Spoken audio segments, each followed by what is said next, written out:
Good evening. Welcome to Career Launchers YT channel for law aspirants. Today we will be talking about the English section of the next CLAT, that is CLAT 2026. As you know, CLAT 2025 got done yesterday. Uh, so today we'll be talking about the English section in general. My name is Savitri Krishnamurthy, and I teach English and logical reasoning. I will be taking you through the introduction of the English section, and subsequently, every week, we will be talking about, we will be practicing lots of reading comprehension passages, lot of questions related to the English section. All right, let me now just quickly put your chat on so that to the English section. Let me know if you can see me and hear me clearly, as I can then set up the chat. It's easier for me to know if the chat is working or not. All right. I think it is, but all right. So, what exactly does CLAT test? It tests your reading comprehensions. It's essentially a test of reading. If you look at the CLAT question papers, the English section has reading comprehension passages, the logical reasoning section has passages, the legal reasoning section has passages, even the GK section has passages. So you have to be good at reading. The questions may be on English, on reasoning, on legal aspects, or on general knowledge, but you have to read passages. So it tests your ability to read and understand given passages and answer questions based on those passages. All right. How many passages are given? Most students ask this question: how much time will I get for passage? How many questions are asked? Generally, 4 or 5 passages are given with 5 to 6 questions per passage. CLAT 2024 and 2025, that is this year and last year, there were 4 passages with 6 questions. Sometimes you can have 5 passages with 5 questions each. So that variation doesn't really matter. But yeah, yesterday there were 4 passages with 6 questions each, and the average length of the passage can be anywhere between 350 to 500 words. So you should be able to read the passage in 3 minutes to 4 minutes. All right.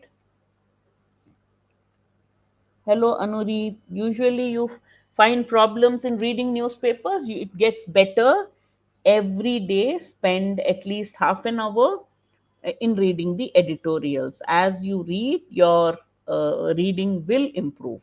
All right. So, what are the common genres? What are the areas from which you get questions? Fiction, like yesterday, there was a passage from R.K. Narayanan's story. You can get non-fiction. You can get philosopher Jiddu Krishnamurti. There was a passage from there. So you can get passages from some essay by Bertrand Russell. You can get some essays, fiction, non-fiction, culture and lifestyle, which tells about usage of mobile phones, what is it doing, current affairs, any new Supreme Court ruling, any new issue that has happened anywhere, business and economy. One year when cryptocurrency was a big thing, there were at least a couple of passages on cryptocurrency, politics, if there an election or any new government, any policy which is there, there would be a question on that, and general philosophy. So it can be on any subject. You can't say I don't like this subject, right? So Blade, how did you know you got selected in NLS? When? All right. So these are the areas from which you can get any area, which is why if you want to really improve your reading, yes, read newspapers, every part of the newspaper for news, so your GK and current affairs knowledge improves.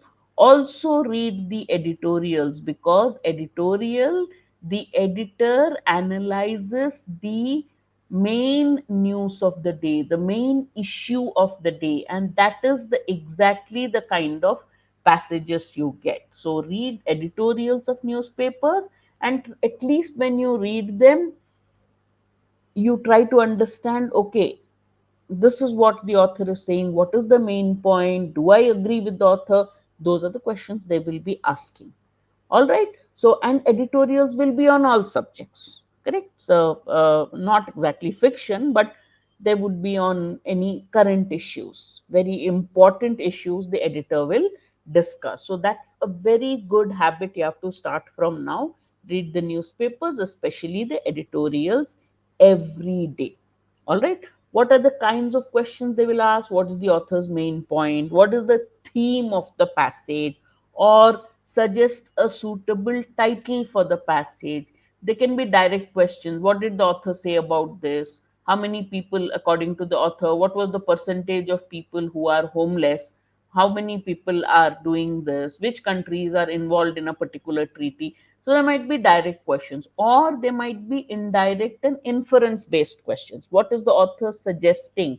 What can you infer from the passage? That means it will not be directly stated.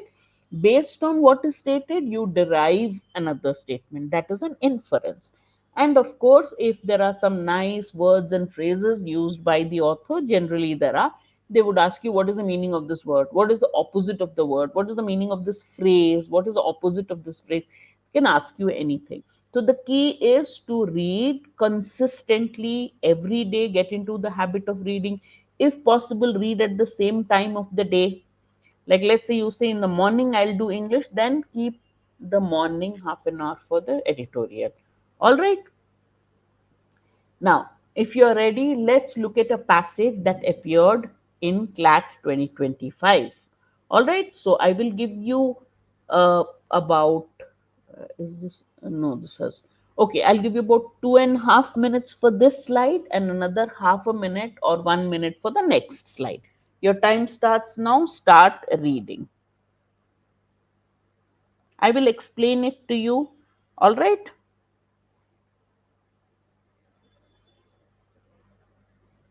If you are taking the exam and this passage appears, how should you read it? You get similar passages in CLAT. So we are trying to solve one passage, and I'll tell you this is what the English section looks like in CLAT.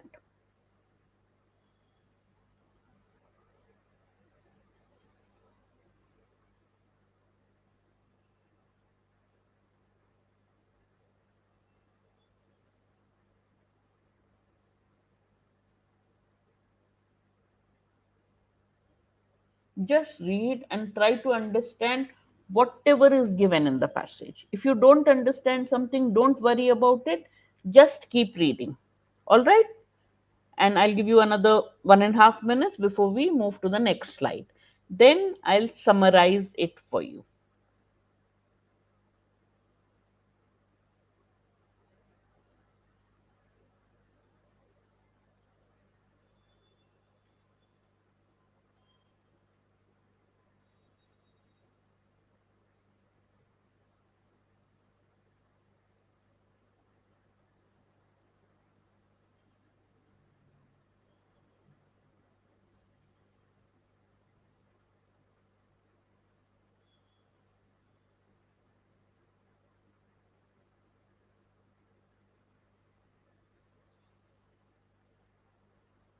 Okay.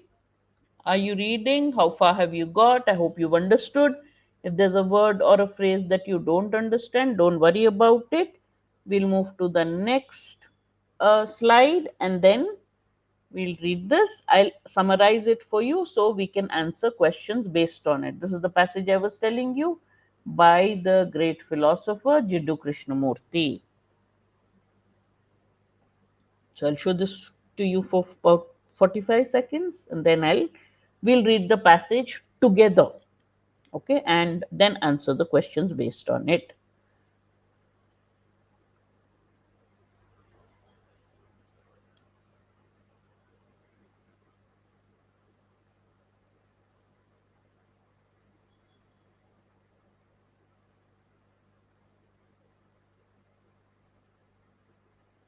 All right. So what is the passage about? So when you read the passage, the first question, what is the passage about? Education, right? Uh, what are parents and teachers, what kind of attitude, or what is the approach of parents and teachers, and what it ought to be, what should it be. All right, so let's read.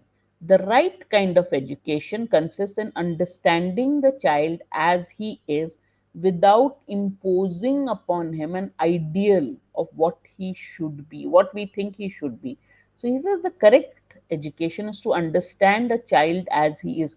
Don't think of the ideal, don't think of a perfect uh, example that you think the child should be like. Rather, understand exactly what is the child. Do not think in terms of this is what he should be, this is the perfect type of child that he should be. You should not do that. Just understand a child as he is. That is the correct kind of education.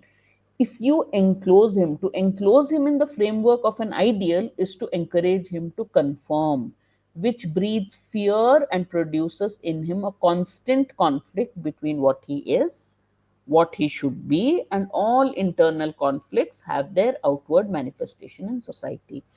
If you try to make, the author is saying, if you try to make a child into what you think he has to be based on a perfect example, then you are only encouraging him to conform, to become like everybody else. This is what I want you to be. You have to follow this, and this kind of an attitude puts in him fear, and there's always a conflict in in him, what he is and what you want him to be. So there's always a constant tension and conflict. And this internal conflict in the child will one day be reflected in society. So, what is the author's advice? If the parent loves the child, he should observe him, study his tendencies, his moods, and his peculiarities. So, a good parent should be observant. He should love the child, he should observe him, he should study the child's tendencies, study the child's moods, study the child's peculiarities. It is only when one feels no love for the child that one imposes on him an ideal. This is what I want you to be, right? For then, one's ambition in trying to fulfill themselves in him. So all you're trying to do is fulfill a parent who tries to impose an ideal. So certain parents say you must become an engineer, you must become a doctor, you must become a lawyer. What is the parent doing? According to the author, you're trying to impose your own ambitions into the in the child. You are fulfilling your ambition on the child, wanting him to become this or that. If one loves not the ideal but the child, then there is a possibility of helping him to understand himself as he is. So, a parent who loves the child will help him understand exactly what he is as he is without any imposition of any ideal. Ideals are a convenient escape. This role model that you have in your head, this perfect example, according to the author, is a convenient escape. Teachers who follow them, the teacher who follows them is incapable of understanding his students and dealing with them intelligently. If a teacher forces a student to conform to an ideal, that teacher is not capable of understanding his teachings or dealing with them intelligently. For him, the future ideal, the what should be, is far more important than the present child. Okay, so it's also not, the teacher also should not follow this idea of imposing an ideal on the child. The pursuit of an ideal excludes love, and without love, no human problem. The moment you say, this is the perfect example, I want you to be this, according to the author, this pursuit of an ideal doesn't include love, it excludes love. And with when you do that, no human problem can be solved. If the teacher is of the right kind, he will not depend on a method.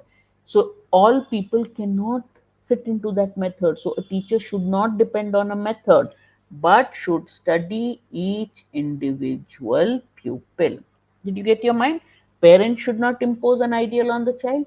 Teachers should not impose an ideal on a child. Parents should love the child, should understand him, observe him, and help him understand who he is. Teachers should also love the should should keep thinking of the child as he is, should not follow any method, should study each individual pupil. Next, in our relationship with children and young people, we're not dealing with mechanical devices then be quickly repaired, but with living beings who are impressionable, volatile, sensitive, afraid, affectionate. And to deal with them, you need to have a great deal of understanding, patience, and love. Children are not machines, right? Children are living beings, so they are volatile, they are sensitive, they can be affectionate, they can be afraid, they have all kinds of complex emotions. So one has to understand the child with patience and love. When we lack this, when you don't have strength of patience, you don't have love, you don't have understanding, then what happens is we look to quick and easy remedies and hope for marvelous and automatic results. If we are unaware, mechanical in our attitudes and actions, we fight shy of any demand upon us that is disturbing and that cannot be met by an automatic response. And this is one of our major difficulties in education. If you have this kind of an automatic response, a mechanical response, that is a major difficulty in education. You have to deal with children individually, with understanding, with patience and love, not with mechanical attitudes and actions. Clear? So, what's the first question? Which of the following currently reflects the intention of the author of this passage? Which of the other correctly reflects? This should be correctly.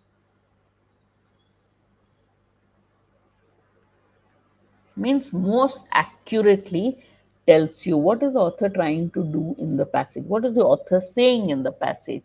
Look at the options and quickly key in your answers: A, B, C, or D. Don't be afraid to make a mistake. The right kind of education for a child cannot be without love, care, and understanding.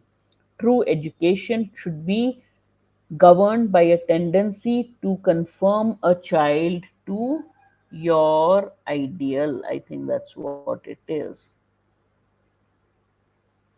Teachers should focus on how a child should be according to his or her methodology, hope, or expectations.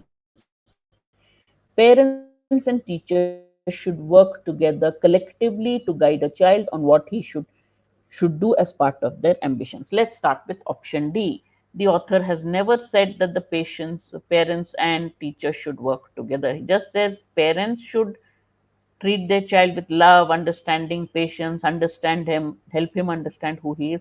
The teacher should study the pupils individually and not follow a method. But nowhere has he said they should try to work together.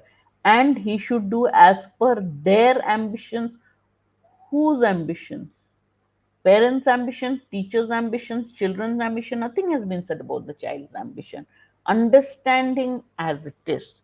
So this answer is out of scope of the passage, not been mentioned in the passage.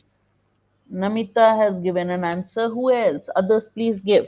The teacher should focus on how a child should be according to his or her methodology. Wrong. The teacher should not use a methodology to teach a child, should try to teach or observe a child individually. So, this is also wrong. Tendency to conform is also wrong. The author says you are forcing a child to conform, which creates conflict in a child.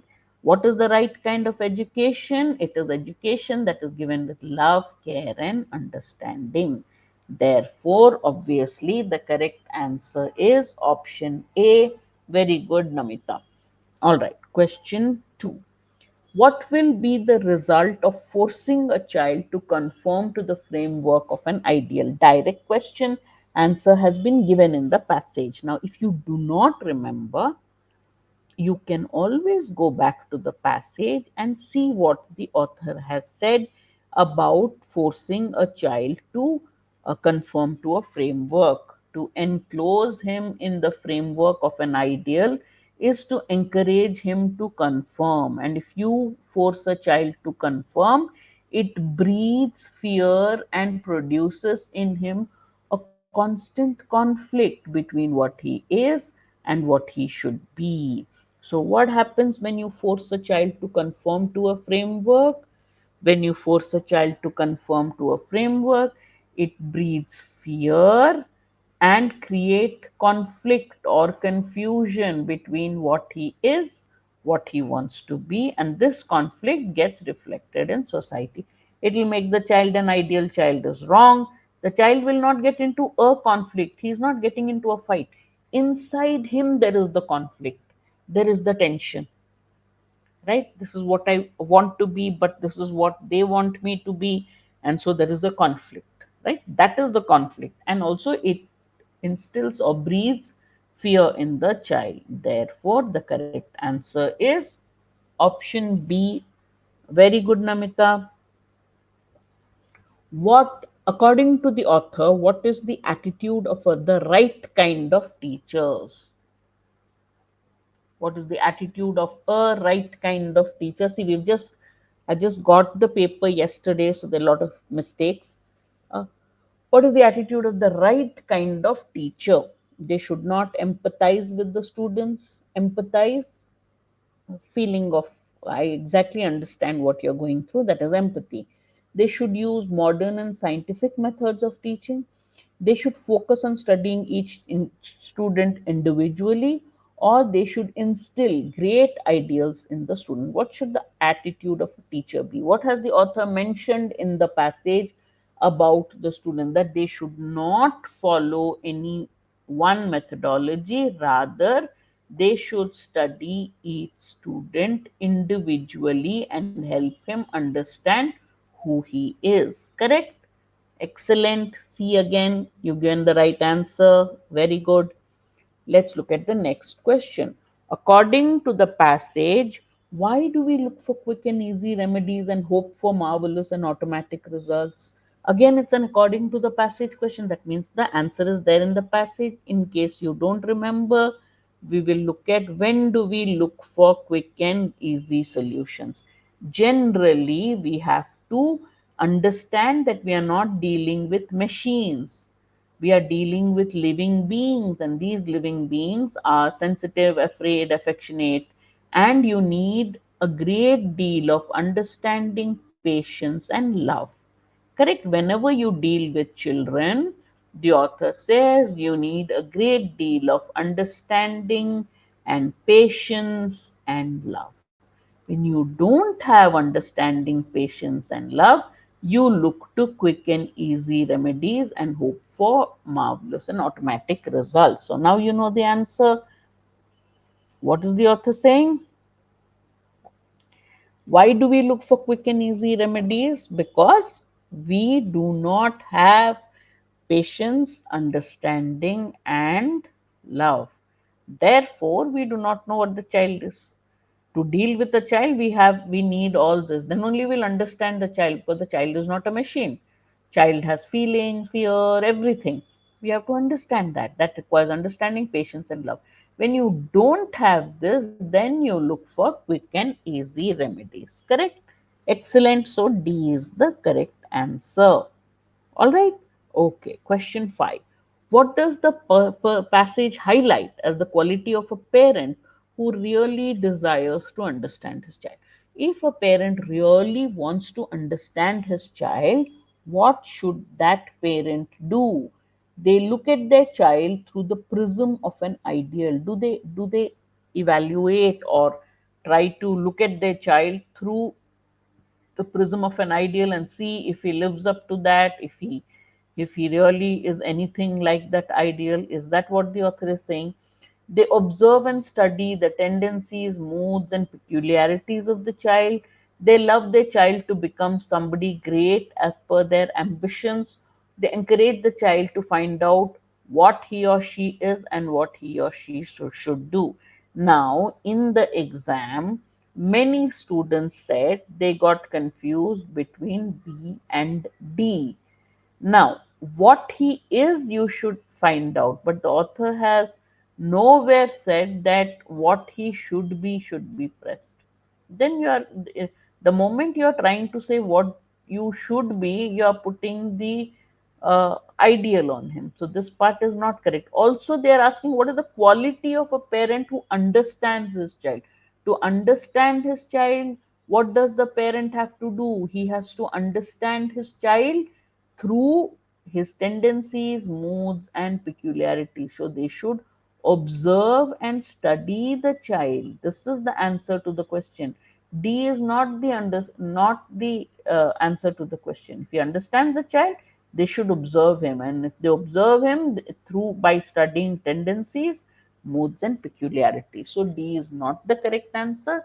The correct answer is B. Many students yesterday marked D. D is not the answer. Here, if you go back to the passage, to understand their child, what should he do? If the parent loves the child, he observes him, he studies his tendencies, his moods, his peculiarities. Okay, this is what the parent should do. Okay, he will help him understand himself as he is. He didn't say anywhere as he should be. The moment you are saying as you should be, what he should be, it becomes what we think he should be. So you're imposing an ideal on him, which the author says is not correct. Therefore, the correct answer for question 5 is B. All right? Okay. Last question of the set. What is the antonym of volatile? What's volatile? Something that is explosive, that changes very quickly, right? Inconsistent, that keeps shifting very quickly, changing, keeps changing very quickly. The change can be anything. Moods, volatile. Change of state, volatile. So anything that changes very quickly is called volatile. So what is the opposite of volatile? Stable, remains steady, remains constant. So all of the above are the uh, antonym, huh, are the opposites of volatile. All right. Did you understand? So this is one of the passages that appeared yesterday. There are a lot of passages that you get of different. This one was about what is good for a child, what is not, what's an ideal system of education. You can get a passage on the health system. You can get a passage on something that is happening in the world, like the conflict in Ukraine, or they can talk about the conflict in the Middle East. It can be any topic, but essentially you'll be given a passage. You'll be given about 4 passages, which with 6 questions each, and you have to try to so since there are 5 sections, you've got English, you've got logical reasoning, then you've got legal reasoning, then you have maths, and then quantitative aptitude, and then you have general knowledge and current affairs. So any section that you do very fast, if English is easy, you finish English, that leaves you time for the next 4 sections. So what should you try to do is try to increase your speed of reading, your speed of solving. So you should read fast, answer questions quickly and accurately. And that happens with practice. So join me every Monday at 8 p.m. Genres, all right, and solve passages and try to keep this reading habit consistent. All right. Any questions? Any doubts? If you like the session, do like and share the session, subscribe to our channel so that you get regular sessions on all topics, and it will help you also know about the way we teach at Career Launcher, what are the courses that we run in Career Launcher. If you want, you can inquire. The number is given at the bottom of your screen, 8130038836. Call them to ask about different courses that you can join if you're interested. All right. So I will see you again next Monday at the same time. Until then, keep studying, keep learning, take care of yourselves. Bye bye.